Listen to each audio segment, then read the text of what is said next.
Welcome to the all-new SGNP with your host Daniel Britt and Southern Gospel Music Association President and gospel music fan favorite Arthur Rice. Sit back, relax, and get ready to laugh, cry, and have a little fun. If you like what you hear today, please leave that 5-star review, subscribe to wherever you download podcasts, and listen. For back episodes of SGNP with some of your favorite people, go to www.southerngospelnewspodcast.com. What's wrong with living right anyway? Not one thing. And you're listening to SGNP.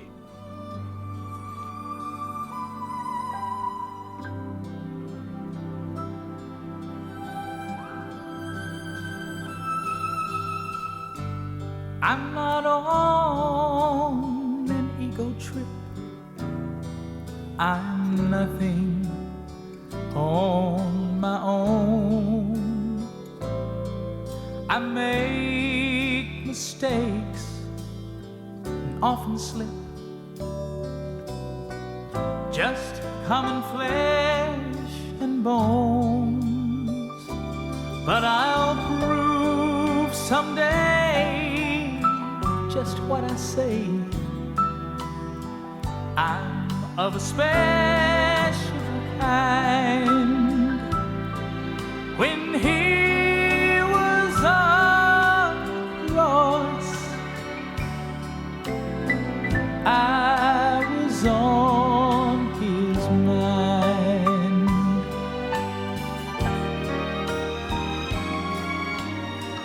A look of love was on his face. Thorns were on his head. The blood was on that scarlet robe and stained it crimson red. Though his eyes were on the crowd that day, he looked ahead. Cause when he was on the cross, I was on his mind. He knew me, yet he loved me.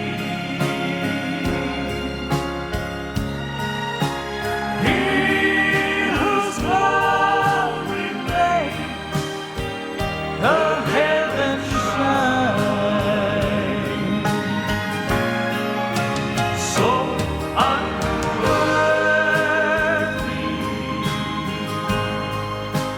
of such mercy. Yet when he was on the cross, I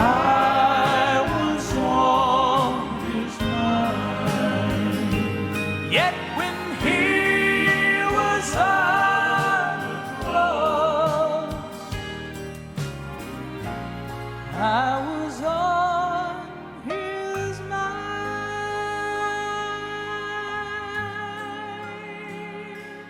Welcome to the Southern Gospel News Podcast. I'm Daniel Britt with Darren Sutherland and Arthur Rice. And hey, guys, it's good to be back with you.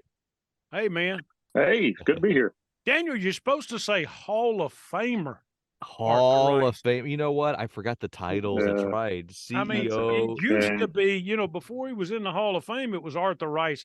But now, because we're in this industry, it's 2022 Hall of Fame inductee. Oh, Arthur Rice, right. and retired lead singer of the Kingdom Heirs. Yes. Arthur yes.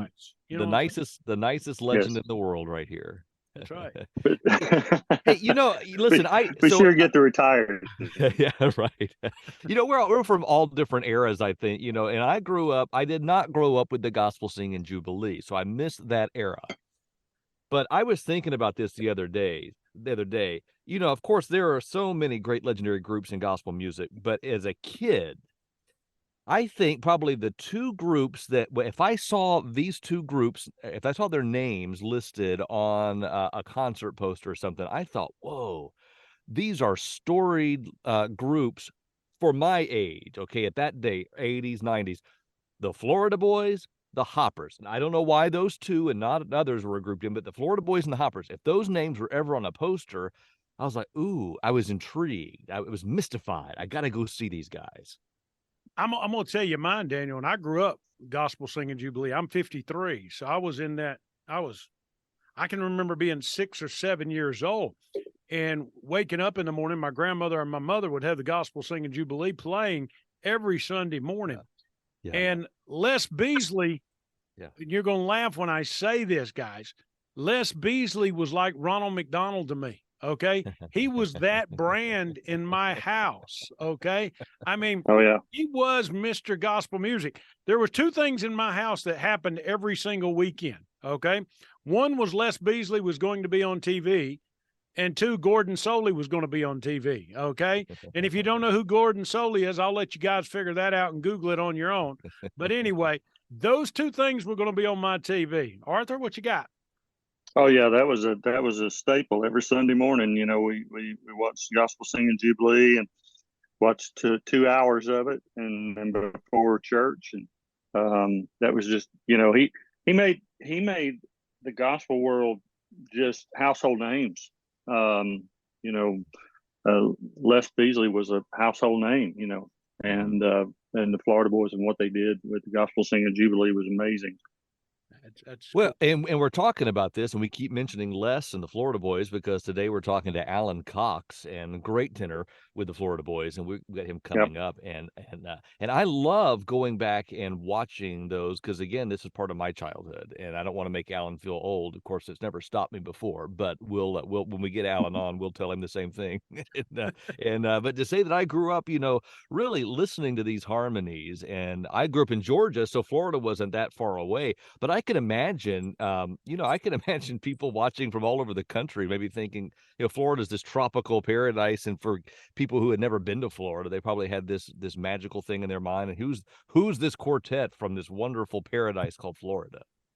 Yeah. You And know, Allen was I thought when, you know, the group when Allen was there was you know, Les had kind of stepped back and it wasn't singing a whole lot. He was more or less playing, and you had Josh Garner singing, and of course Glenn Allred, and you know, Gene McDonald was singing. Boy, they were just they had a great sound, and they were, you know, almost a transitional heyday right there. you know, you learn something new every day when you study this stuff. And I tell people all the time, I've got more useless knowledge than anybody I know because I know gospel music history like the back of my hand. And y'all know how much that pays. But I did not know until yesterday. And it could be wrong. And I guess y'all can correct me if it is wrong. But George Jones was once a member of the Florida Boys. Yeah. And I Yeah. had no idea. I Oh, I should don't think know I did that, either. Arthur. You know what I'm saying? I should know Wow. that. I had forgotten about it, but we did a display at the museum before we opened, and I found some old pictures, and I found a picture of George with them, and I'd forgotten all about that. That he was there, I guess, before the Blue Ridge. Wow. And so, yeah. So does that, okay, Arthur, here's a question for you, and I'll leave you with this question, and then we'll come back and ask Alan the same question, okay, when we come out of the break, Daniel. Yeah. So is the biggest mistake in the history of gospel music Les Beasley allowing George Jones to leave the Florida Boys, or Jim Hamill not taking Elvis in the Blue Ridge Quartet? You guys figure it out. All right. Is that fair? That's something good to noodle on. That's good to think about. Yeah. And so in the meantime, check out our Facebook page and see what's happening there at Southern Gospel News Podcast. You can go and listen to past episodes at the website, which is this, southerngospelnewspodcast.com. And of course, there's a great archive there. You can go back. But straight ahead, Allen Cox and Florida Boys. And we're going to have a good discussion that's coming up on the Southern Gospel News Podcast. Don't miss it. Hey, this is Darren, and I'm here for my buddy Mike Lindell and My Pillow. That's right, My Pillow. I got to tell you a little secret, and this is a true story. The other day I'm laying in the bed. I looked at Mary and I said, I'm going to get me some new pillows today. She said, what do you need with new pillows? You got them. I said, I got one that's decent. And I didn't know which one it was. I mean, I knew which one it was, and I pulled the cover off of it, and it was only My Pillow. The rest of them were these ones that we bought from TJ Maxx or Target or Walmart or somewhere that just had worn out their welcome. And you know what, guys? I feel like I needed new pillows. And she said, well, why don't you call My Pillow, because you like the one you got there, and tell them what you're looking for, and they'll help you out. You know what I called, and guess what? They helped me out.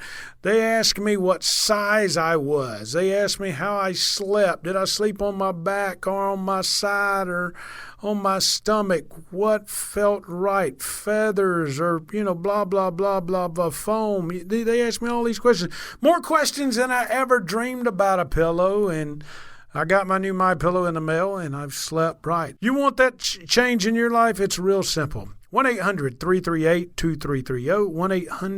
1-800-338-2330. Use the code word SGNP. That's right, the code word SGNP. And tell them you heard about this special offer. And when you use that code, you'll get a great discount from the folks at My Pillow. I use My Pillow. You should too. 1-800-338-2330. Use the code SGNP.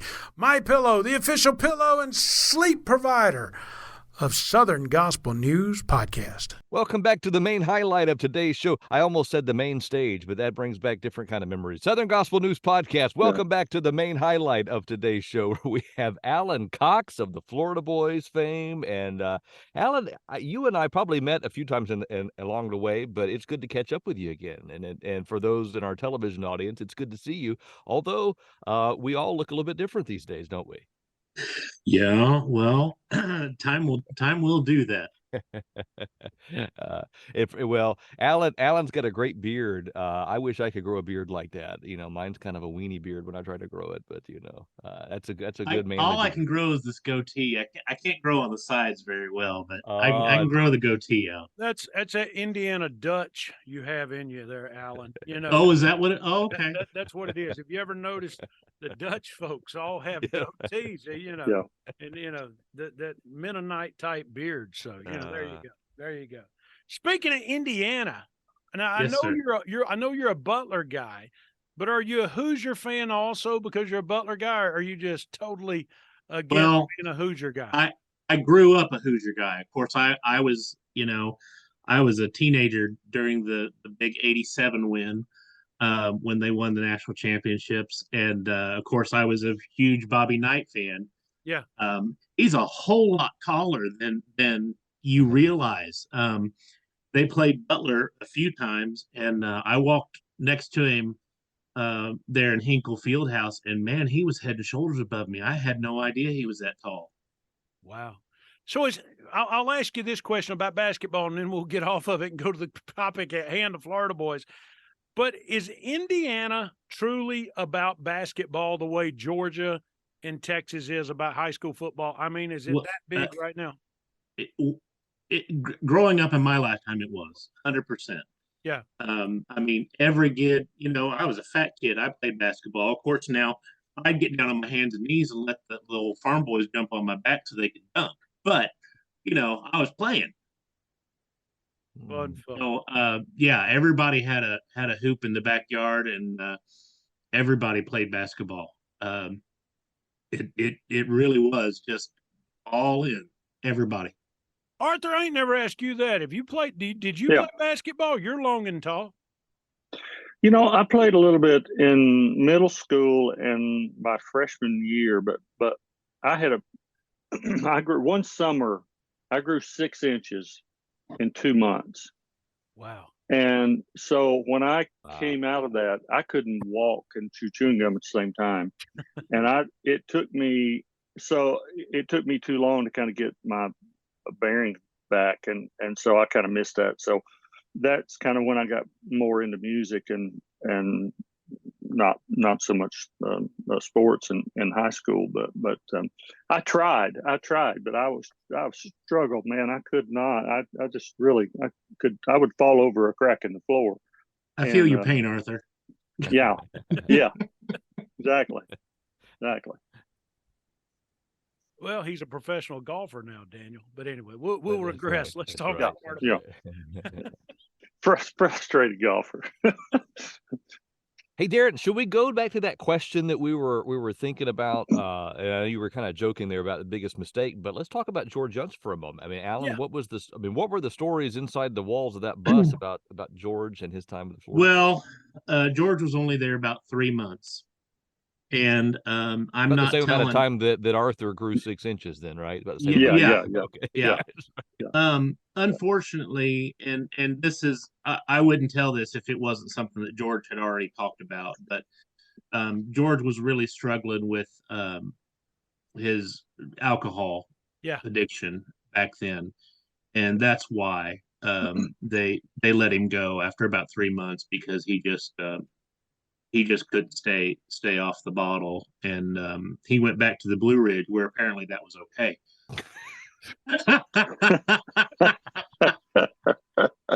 I'm kidding. But yeah, unfortunately, but I did hear you mention, was that the biggest mistake? Well, you know, we might not have had the cathedrals if George hadn't experienced that. Maybe he would never have gotten through that problem if he didn't deal with the frustration and the I know I was fired from a job once, and then it was a shame for me. So maybe we wouldn't have had the legacy of the cathedrals like we did.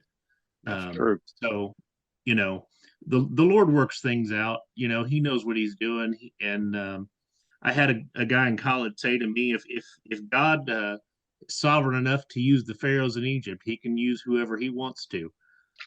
Yep. That is true. That is true. Alan, what is it like? I mean, you're a young kid. Yeah. You get on the bus. There's Les Beasley, who's bigger than life, that everywhere he walks out on the bus, he's accepted as the quote unquote man. I mean, every group has, and Arthur, you tell me if I'm wrong here. Everybody has reverence for him, whether it's Hamill, Rex Nealon, Claude Hopper, Bill Gaither, whoever.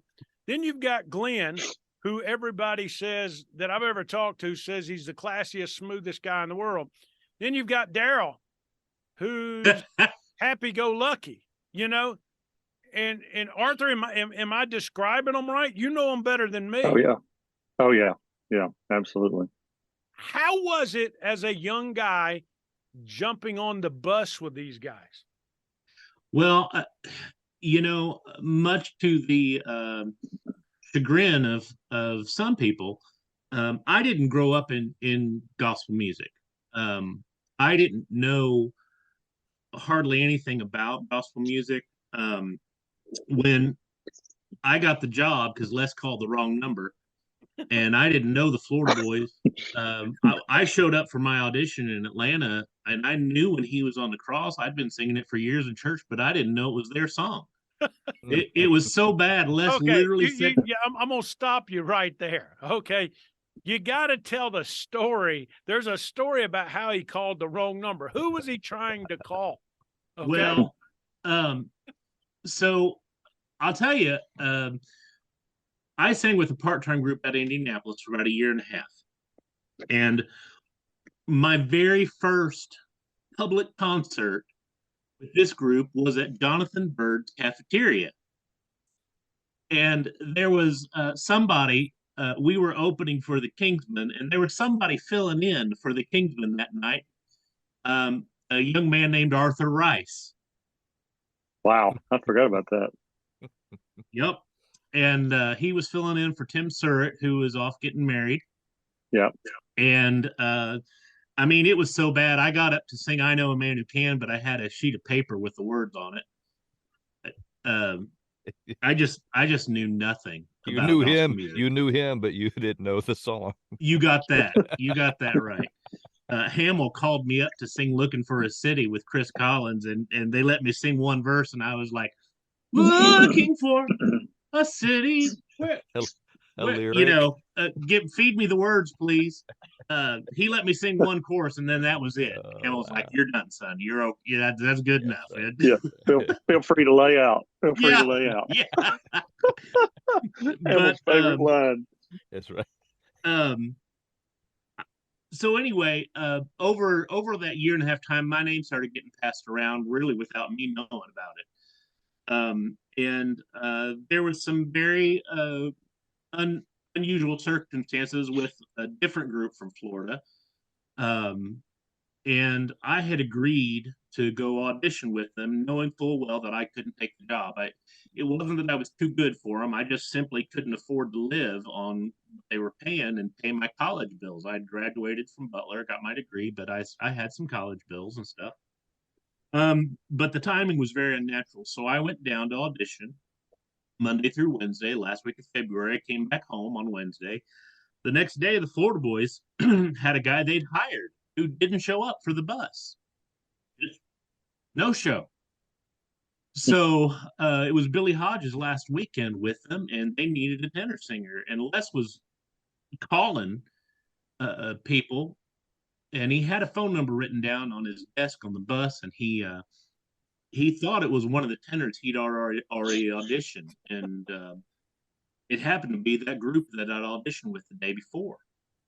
He called them, he got their answer machine, he hung up the phone because he's like, I don't need to talk to them. Well, when they saw that Les Beasley was calling them, they called him right back. I'm sure they thought they were going to maybe be on NQC or something. what was Les Beasley calling for?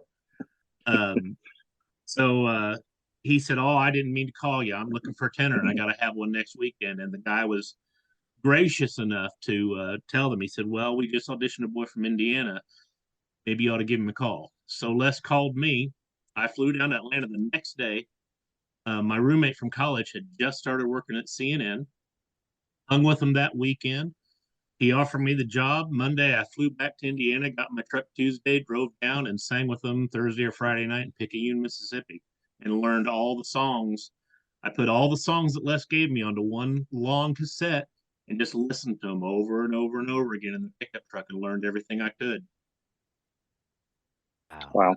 Wow. Yeah. And then I was the longest tenor singer besides Coy Cook.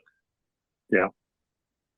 Well, yeah. Let me recap. Do a quick recap here. The Florida Boys, male quartet, Southern gospel music, founded in 1946 by J.G. Whitfield, originally 47. named 47. Okay. 47. Originally named the Gospel Melody Quartet, and the group was renamed in 1954 from the 50s until 2007. 55. Listen there, you got some good data. 55. So 55. Yeah. We got to get a new producer, Darren. I know from the 1950s until 2007, the group was led by Les Beasley, lead and guitar, Glenn Allred as baritone, Daryl Stewart at piano, and featured many notable tenors and basses. And that's good trivia there, Alan, that you were the second longest running tenor, right?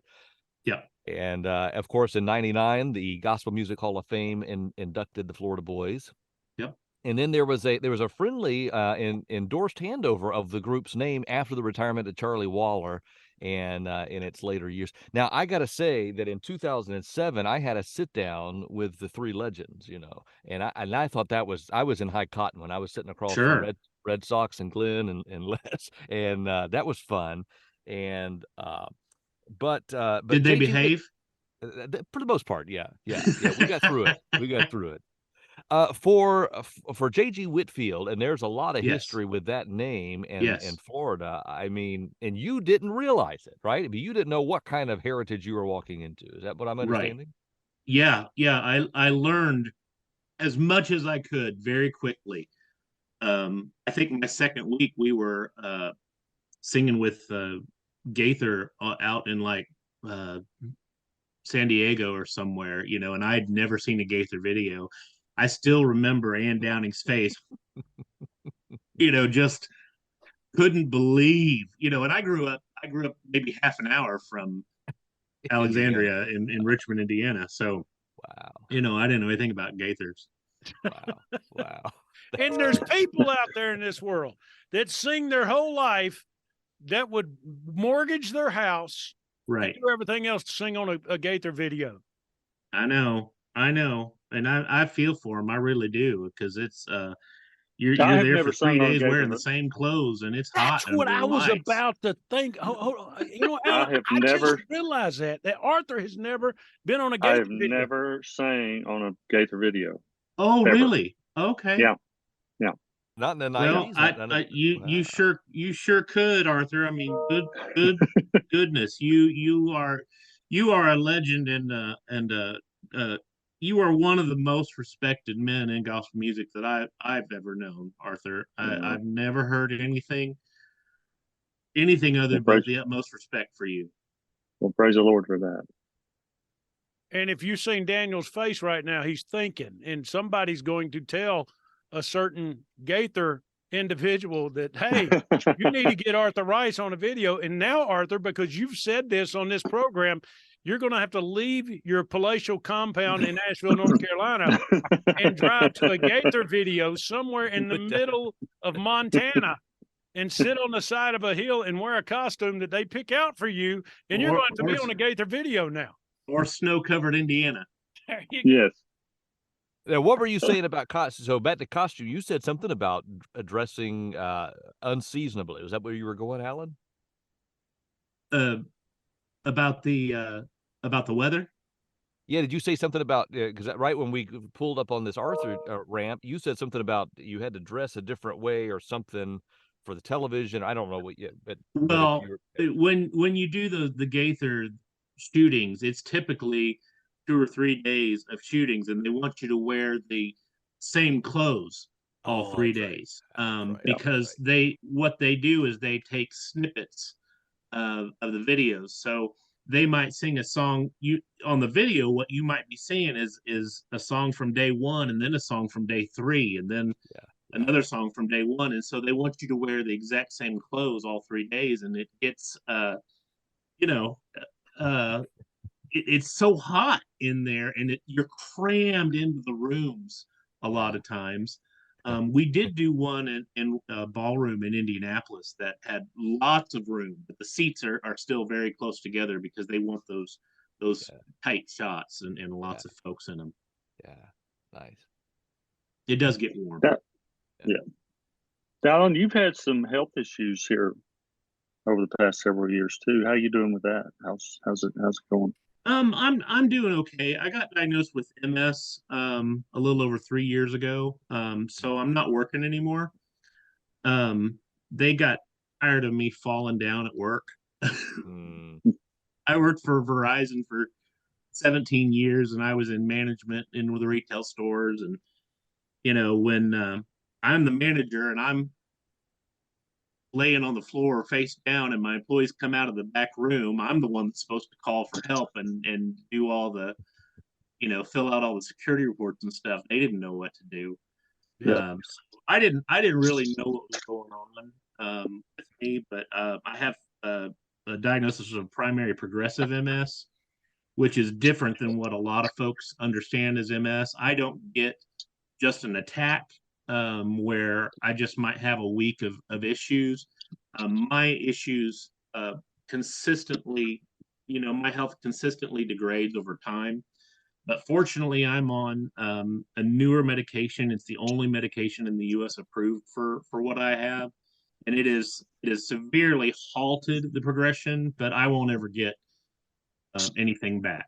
But I've learned to live with that. I got hand controls in my car, so I can drive again, and that's made a huge difference for me. And I get to travel down. I go down to Florida a couple times a year to visit my mom and sisters, and I'm doing okay. Great.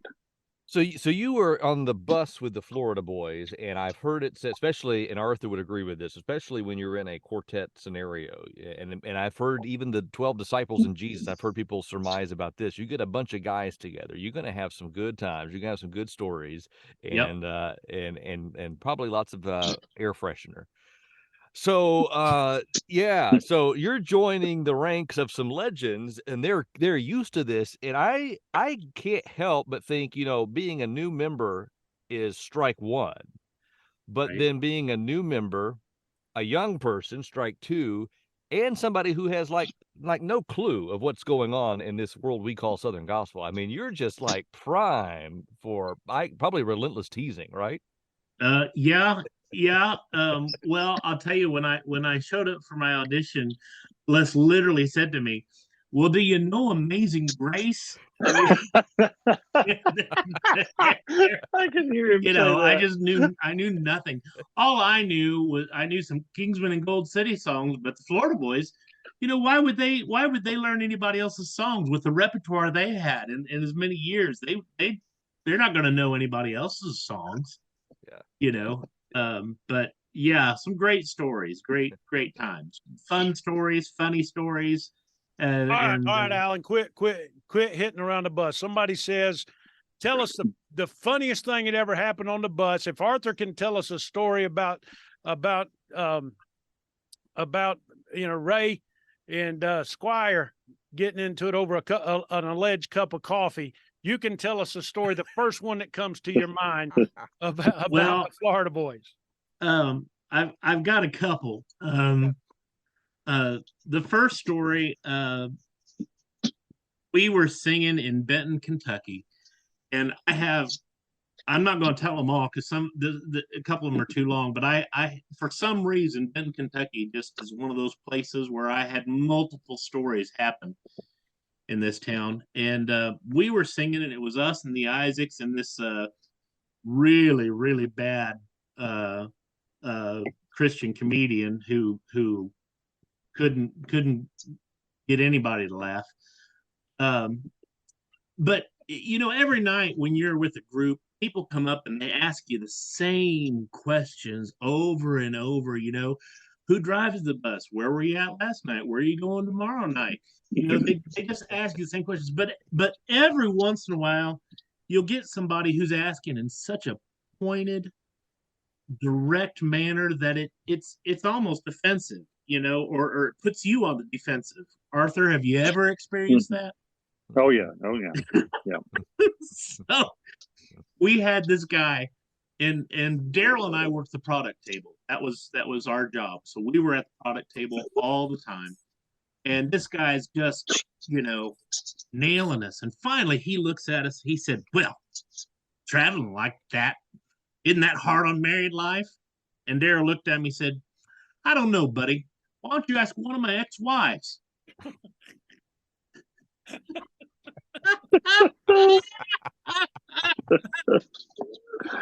And I just turned and walked away. I couldn't handle it. Daryl was quick-witted, man. He played the, kind of the doofus kind of guy with the faces and stuff, but boy, he was quick-witted. He could get you. Yeah. And and that was one of the great things about being with those guys. They had been doing it so long that they could say stuff like that, and whereas a young person would be kind of afraid to speak out or defend themselves or say anything because they're afraid of hurting their image or something like that. But yeah. I don't know religiously how you grew up or anything, but if you're new to the Southern Gospel field, I'll be careful how I say this. Well, obviously, if you're serving the church as a whole, you're going to walk into a bunch of different kind of belief systems of what they hold tradition, what do they hold sacred, what you can't say, what you can say, what you can wear, what you can't wear. Did you ever put your foot in your mouth or offend the brethren to where you stepped in to sing that night? Because you just didn't know. Boy, you don't do that here. I grew up in a very in an independent fundamental Baptist church. So I didn't have any issues with that I recall. But not to say that I didn't stick my foot in my mouth a million times. You were already under such bondage. You didn't have to worry about You didn't have to worry about getting too far out of the lines, did you? got that Arthur, right. the fact that he's got a goatee on this Zoom call tells me he's going to hell anyway, since he's He's freed up. He's freed up already. He's freed up. I got my Brian Free shirt on and my Scotty Inman sweatshirt, so that ought to help. He's found grace. He's found grace.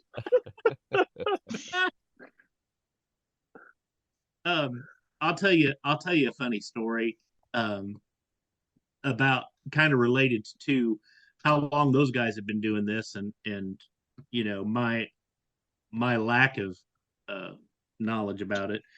We were singing at this big Christian resort down in southern Florida, and Les called for a song called "Under the Hills" that was written by Jerry Thompson and Tim Lovelace, tenor ballad. And as I walked up to the microphone, I couldn't remember the first verse, so I started singing the second verse where the first verse goes. And then it came time for the second verse, and I intended to maybe sing the first verse there, but I still couldn't remember it. And so I have no idea what I sang. I just made up words on the spot. I just, right off the cuff, but got done, and I walked back to that microphone. Now, this was back, it was me, Les, Glenn, Daryl, and Buddy. So everybody had been in the group longer than I'd been alive, right? Yeah. So I walked back to that microphone, and boy, in my mind, I was puffed up, Buddy. I was so proud of myself. I thought, I'm a professional. My gosh. Boy, I didn't laugh. I didn't cut up. I just got up there and I sang something. I'm a professional. And then I look over, and Les is standing there holding his mic stand, and he's just cracking up, just dying laughing. And I'm thinking to myself, what's going on? And he says, "Ladies and gentlemen, Allen Cox." And the crowd applauds. He said, Allen's a very talented singer. And the crowd applauds again.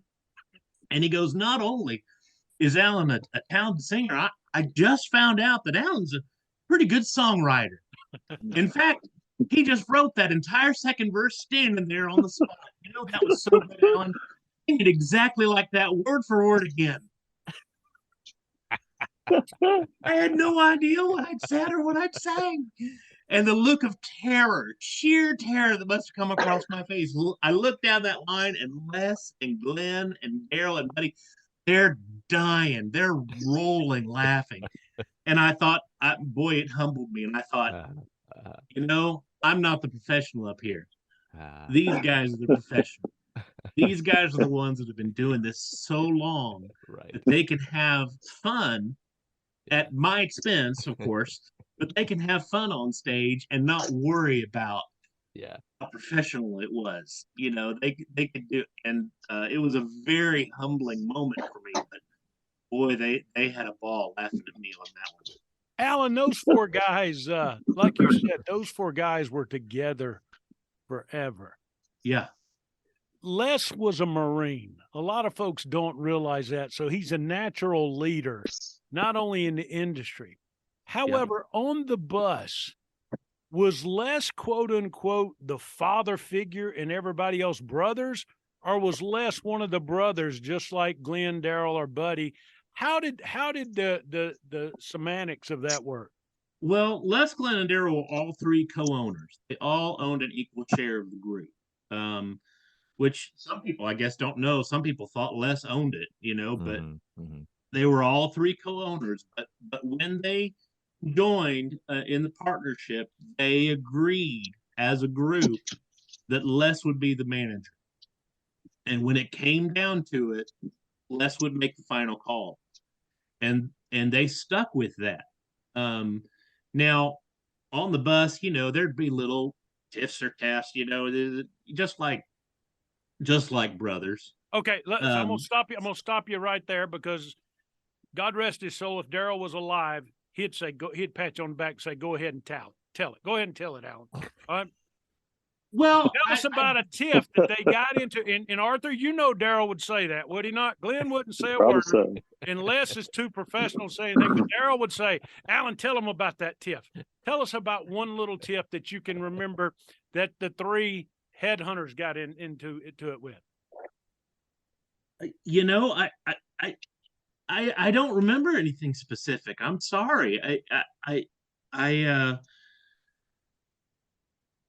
The only, it was little stuff, Yeah, like are where we you going going to to, eat or whatever. yeah, which hotel are we going to go? Which highway is the best way to go? Little stuff but the big stuff, I think they kept to confined to the three of them. They would have meetings at Les's office and stuff. He had an office there on his property, and there were meetings that the rest of us weren't involved in.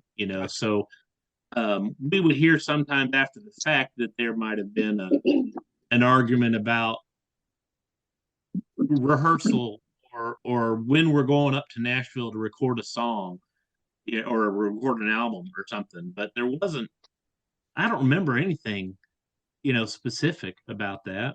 Did their personalities come out, like where maybe one was more buttoned up and one was more absent-minded, or like didn't take something as seriously as somebody else would want them to, or thought they should? Yeah, Stuff like that. It's yeah. probably typical. Daryl would Daryl liked to aggravate. No, not Daryl. Yeah. So if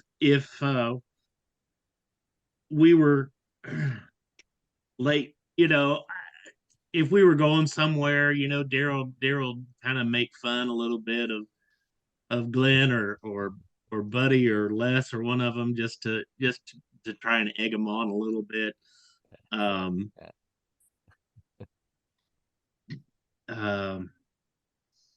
Glenn was always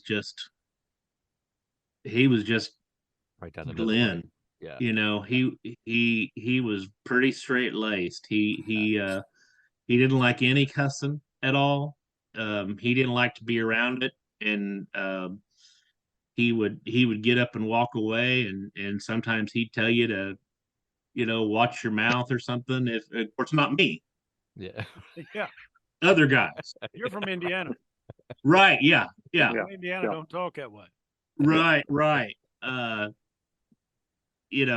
Glenn was straight laced. Les didn't talk a whole lot. He'd kind of wink one eye up. If you made a joke, he'd say, "Little humor there."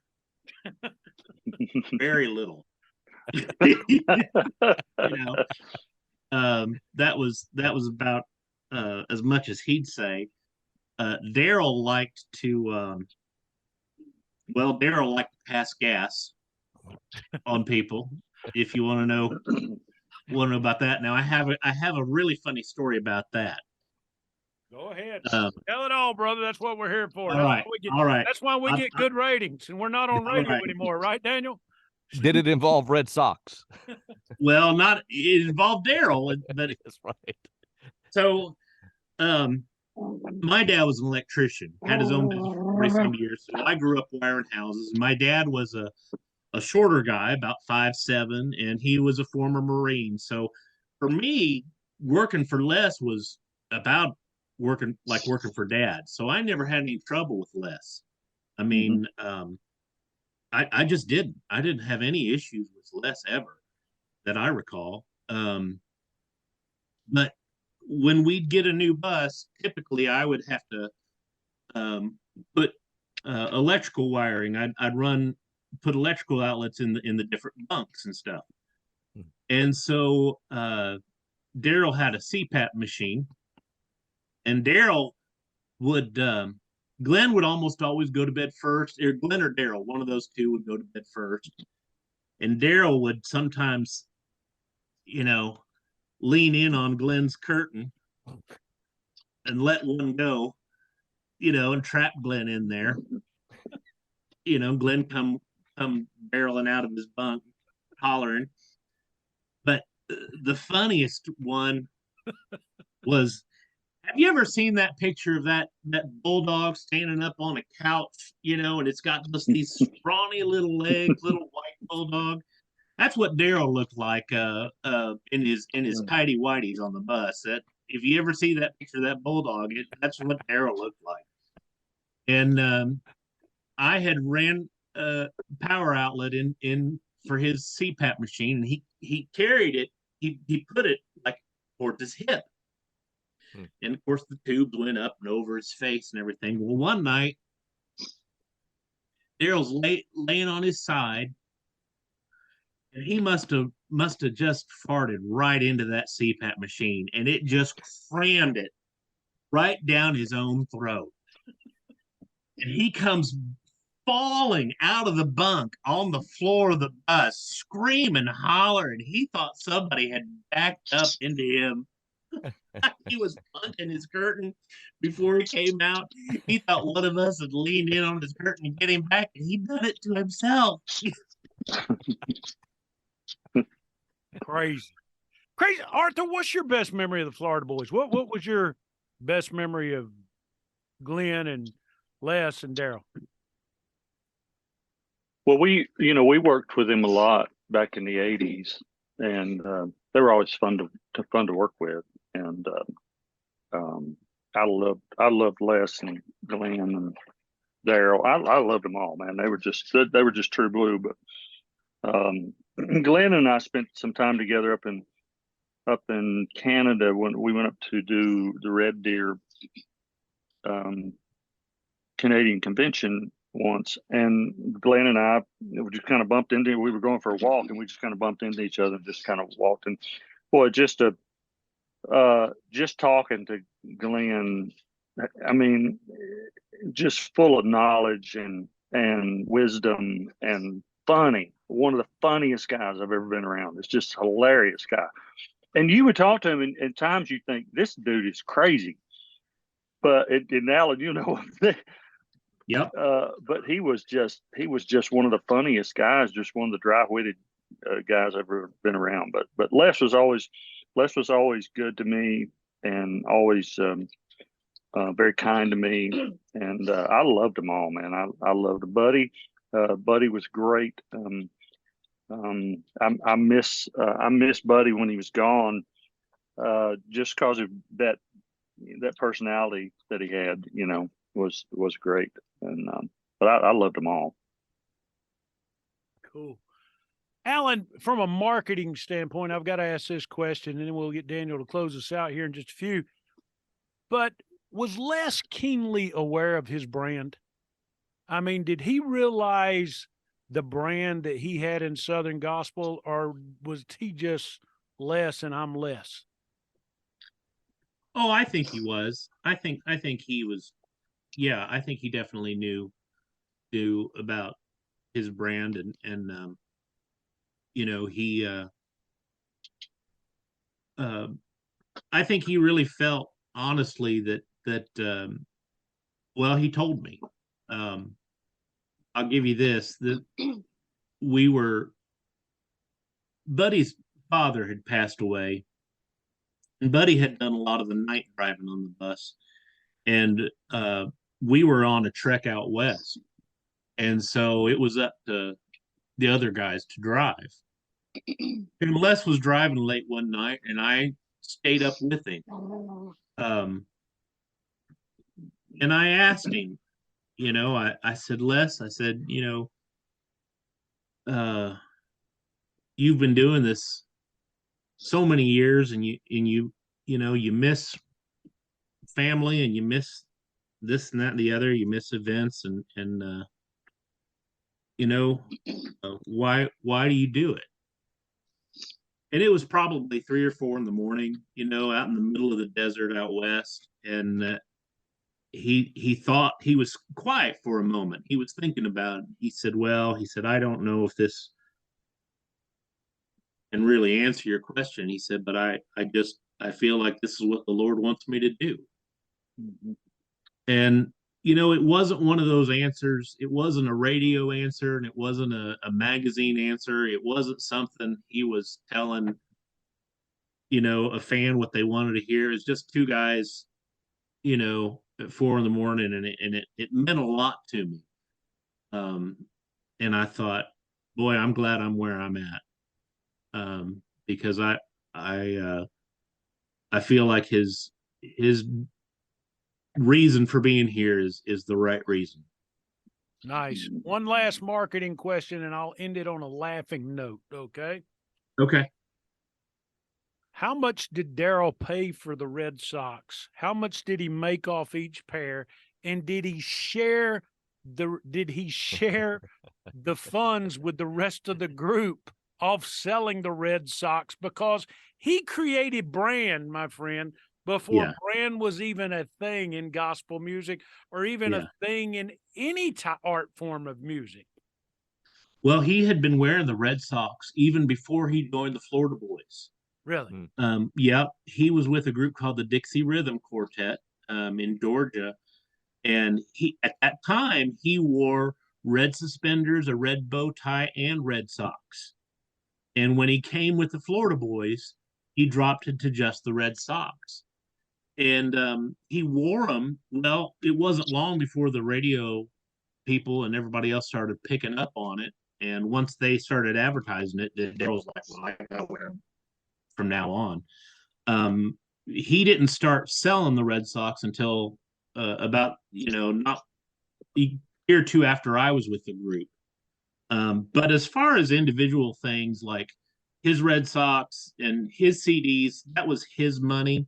Glenn came out with a CD with him and his family, 3 generations, and that was his money. So that was Darrell sold. He had little pins, little clip pins, and he actually had a watch. Now, I really wish I'd have bought one of those watches, to be honest with you. But I always felt like if I tried to buy one, because he only carried 2 or 3 with him, but I always felt like if I tried to buy one, he'd give me one, and I didn't want him to do that. Because I wanted him to be able to sell them. But boy, I wish I'd have gotten one of those watches. It had the same little. How much did he sell the Red Sox for? You worked the table. He sold the socks for 5 or 10, $5, I believe. And the pins I think maybe were 10, and I think the watch was 50, something like that. But boy, he would sell socks like mad. Did he ever get on the bus and just start laughing?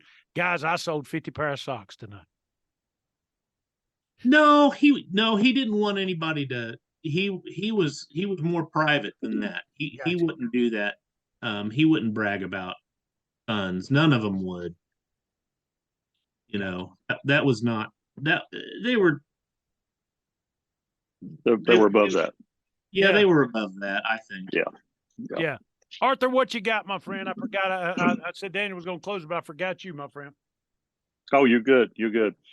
Allen, man, what a legacy that you were a part of. And I know that means a lot to you. And I appreciate you. Appreciate your family. Loved your dad.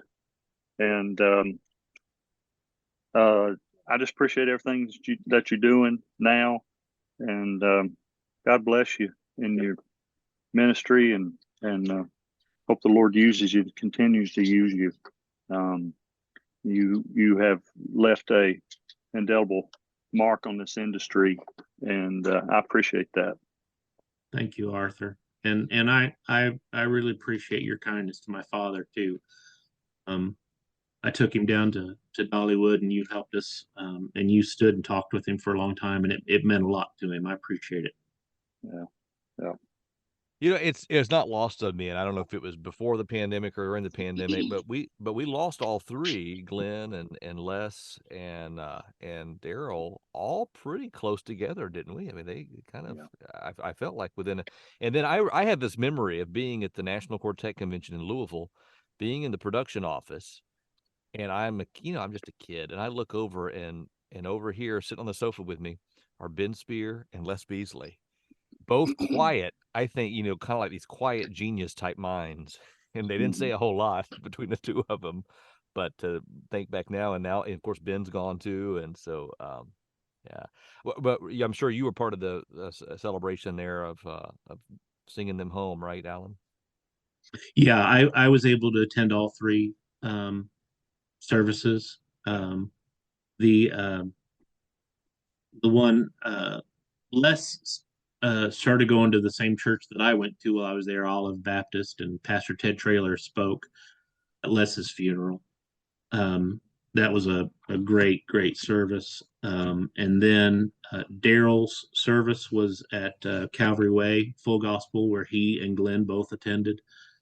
And I was there, and some of us sang at Daryl's service, and then Glenn's funeral was last year, and also at Calvary Way, and I was there and got to sing at that one too. Yeah. But just Arthur, if you want to put this in perspective, think about this. When Les passed, you and I did a tribute show to Les. Yep. And you called Glenn, if I'm not mistaken, because we were trying to get Glenn on the show. And Glenn told you, he said, I just can't talk about it right now. If memory serves me right. And we chatted for a while, and in fact, he called me back and he said, man, I appreciate you asking me to talk about Les, but I said, we just had such a close relationship together. So I'm just not in a good place to talk about it. He said, I'm afraid I just cried the whole time, but they sure loved each other. Yeah. Yes, sir. Yeah. They were brothers. Yeah, they really were. They really were. Yeah. Well, Alan, it's good to catch up with you, and I love going back and of course memories and reminiscing, and thank God for tapes and videos. We can go back and relive those moments. You ever get caught up in that, or with your family or people? Do you ever? So now you're knowledgeable. Now you're up to speed. You know about what this music is. Do you get to educate those that think you had that kind of a career and you never told us? Every once in a while it's funny. Somebody would be like, you did what now? Run that by me again. Yeah. So that's fun. I did a little over a year ago, I started a Florida Boys tribute page on Facebook to because I wanted to honor Les, Glenn, and Daryl. I feel like there's some groups that get talked about all the time. Yeah. And I feel like the legacy of the Florida Boys, started in '47, had the Gospel Singing Jubilee for over 20 years. The only group ever to have a song be number one for 2 consecutive years, and they did it twice. Wow. With Standing on the Solid Rock in the late '70s, and when he was on the cross in the mid '80s. They have a legacy, and and you read, like, if you read the Cathedral's book, George Johnson says, we were living on crackers. We wouldn't have made it if it wasn't for the Jubilee. The Inspirations got their start on the Jubilee. The Goodmans wouldn't have been what they were without the Jubilee. If you look back at the history and what we have today, we would not have the industry we have if it wasn't for Les and the Jubilee. I don't believe. Oh, absolutely. And absolutely. And I feel like they deserve a lot of honor and respect. And so I started that Florida Boys page, and I stayed with Reve for a few days, Daryl's wife.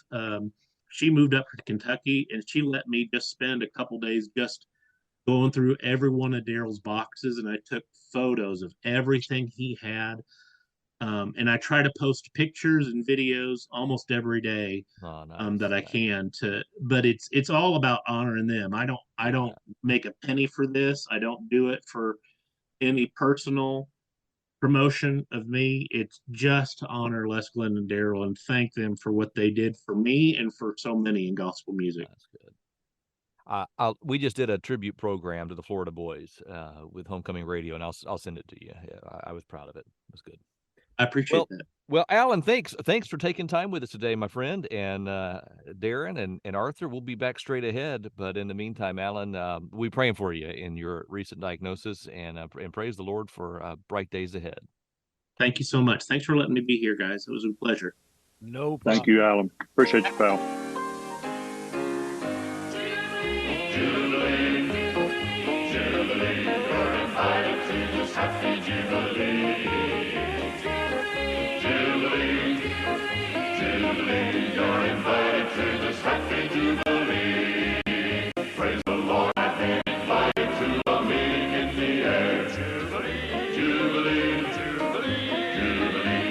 Saints of all the ages in their glory will be there. Jubilee, jubilee, jubilee, jubilee, jubilee, jubilee. You're invited to this happy jubilee. Jubilee, jubilee. You're invited to this happy jubilee.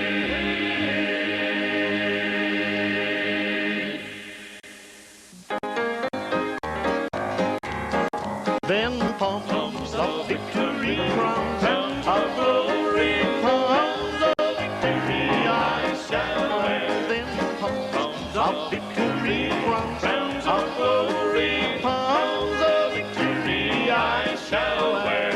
I saw a way-worn traveler in tattered garments clad, while struggling up the mountain it seemed that he was sad. His back was laid and heavy, his strength was almost gone, but he shouted as he journeyed, deliverance will come. Then comes the victory crowns of glory, crowns of victory I shall wear.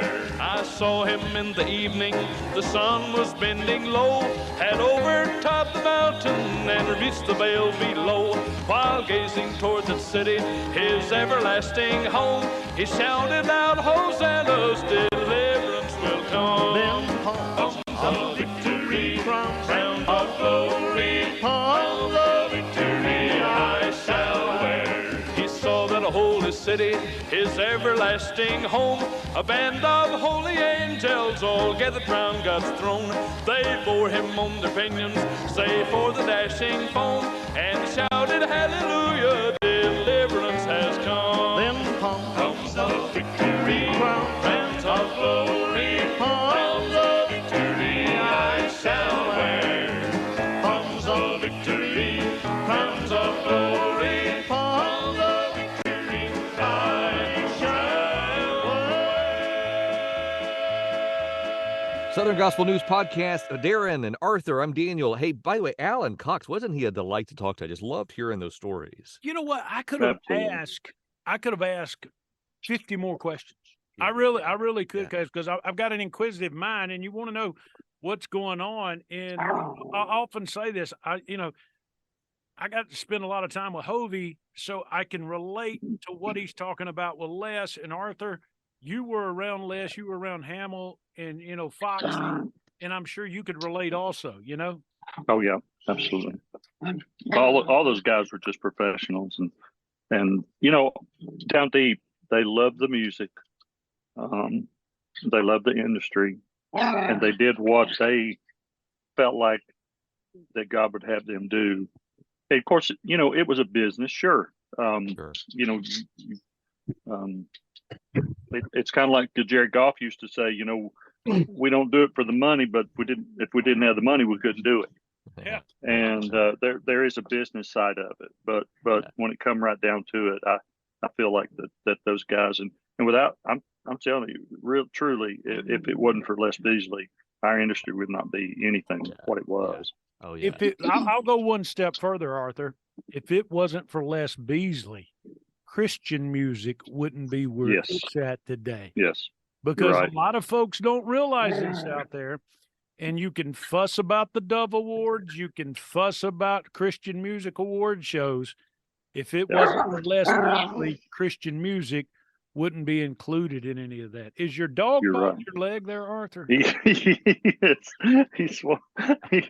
like, you've been on here long enough. I need some attention. Oh man, Daniel, Alan was telling a story about certain noises on the bus, and that's about the time I started hearing the dog pipe up. I said, "Well, we got sound effects on this show." I know, right? I thought somebody put a sound effect of a CPAP machine on here. Right, exactly. Oh man. Well, hey, we'll do it again next time. In the meantime, Darren, I'll let you have the last word on this, but you've been listening to Southern Gospel News Podcast, and I want to remind you to check out the website, southerngospelnewspodcast.com, and the Facebook page, and go check out that Florida Boys tribute over on Facebook. Yes. That's a good one too. Hey, Arthur, one question before we get out of here. What's wrong with living Yes, sir. right anyway? Not one thing. Not one thing. We'll see y'all next month on Yeah. SGNP. You have been listening to SGNP. Please leave a review, tell your friends and neighbors about our show, and leave that 5-star review. SGNP is currently ranked as one of the top gospel music podcasts globally by feedspot.com. SGNP is produced by BG Ad Group and BG Podcast Network of Marietta, Georgia. For more information or production help on your podcast, call them at 770-874-3200.